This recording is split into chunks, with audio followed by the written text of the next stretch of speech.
Hey there, guys. Meteorologist Robert Spetty here with you. It is currently the 22nd of December 2019, and we do look like we have another Christmas typhoon possible moving on shore here across the Philippines. So for this tropical update, we're definitely going to continue to watch this area as it moves off towards the west. There's another little tropical area currently over Mindanao. I was talking about it the last few days. I'm not too worried about it. It's falling apart. Really, all eyes are on this system, which in the near future, I do expect JMA to upgrade this to a tropical storm, which would mean it would become a named storm system.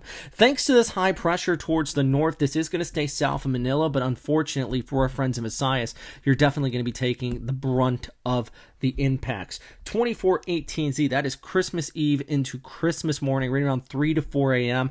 That's where this is pointing that landfall there onto Leyte over towards Samar. So Christmas Eve into Christmas morning. One of my main worries with this is that falls right around the time for those midnight masses on Christmas Eve, which would be a big impact for people who want to maybe get outside.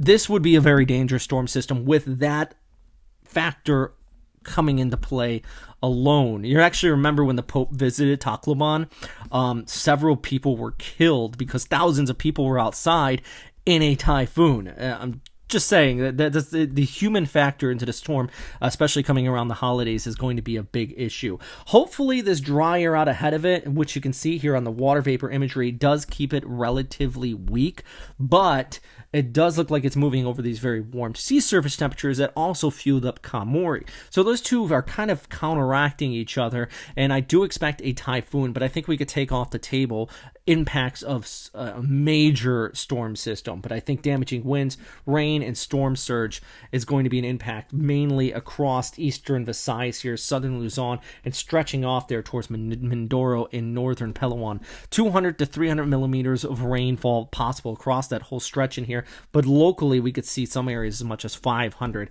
especially in these mountainous terrains where flooding is common, but also even landslides. So big issues, strong tropical storm, or maybe even a weak typhoon at landfall. That's very possible. Main threat, I think, is going to be rainfall, yet storm surge and high winds combined with the fact that people may be outside thanks to the Christmas holiday.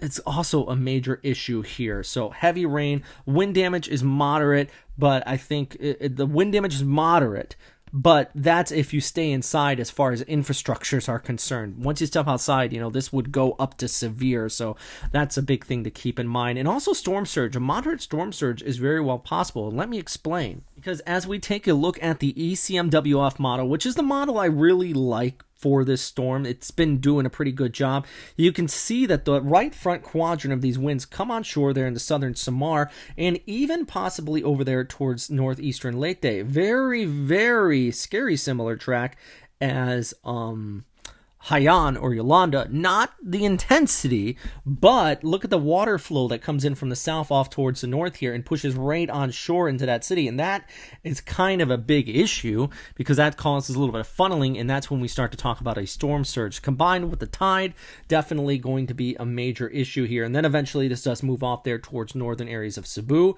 and eventually towards western Visayas, maintaining that typhoon intensity as it goes. And that's going to be another issue on top of everything else I'm talking about here, because it's not like it's going to weaken out once it makes landfall.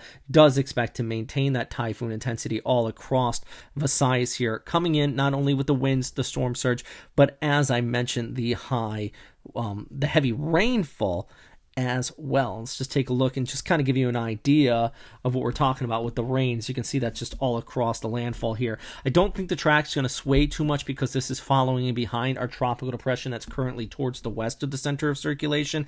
And also, you got that high pressure area just off towards the north, which is going to keep this kind of at bay and keep it down towards the south. So there's a lot of factors in play, but I think that westerly track at this time with landfall in Samar Leyte, definitely it's on the table there, and it is pretty high right around Christmas Eve, eventually moving over Visayas throughout the day on Christmas, which, like I said, several levels of impacts here. I think the rain's going to be the biggest one. On infrastructure is moderate, but if you're outside during these storms, during Kamori, a lot of the deaths took place because people were outside, and that always comes back to bite people. I mean, people in Tacloban, which is going to be one of the harder hit areas by the storm, know, and they know what to do at this point.